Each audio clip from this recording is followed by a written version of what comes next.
ओम गुरुदेव. निसर्ग आपला गुरु आहे.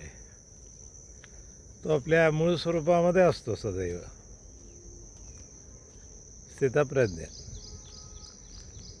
ऋषी मुनी संत जे सांगतात ते सर्व जो निसर्गामध्ये रममाण होतो तो निसर्गमय होऊन जातो.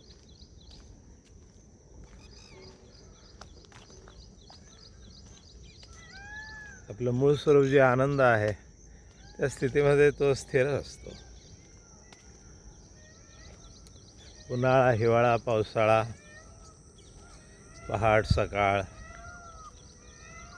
दुपार, संध्याकाळ, रात्र आपल्या सौंदर्यानं नटलेला असतो.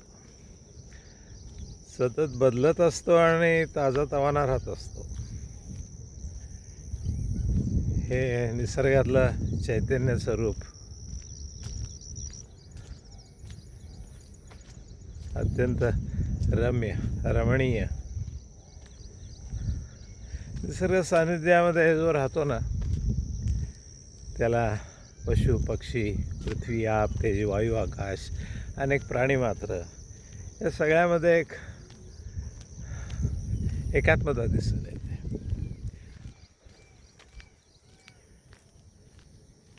समर्पणाचा भाव आणि तोही सहज अस्तित्व काय असतं आत्मस्वरूपी ते निसर्गाकडे पाहिलं तर आणि निसर्गात राहिलं तर आपल्याला कळतं. सध्या निसर्ग एकदम सुंदर आहेच. पावसाळा संपूर्णतः सगळे हिरवगार,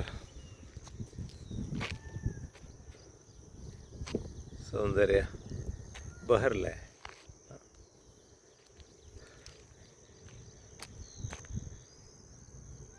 हेच आपलं सौंदर्य आहे.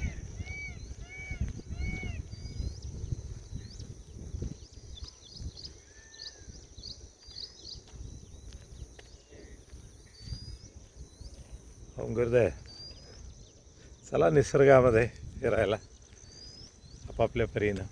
अधिकाधिक वेळ निसर्गात जेवढा जाईल तेवढा आपलं आंतरिक सामर्थ्य वाढतं, सहजता येते. ओम गुरुदेव.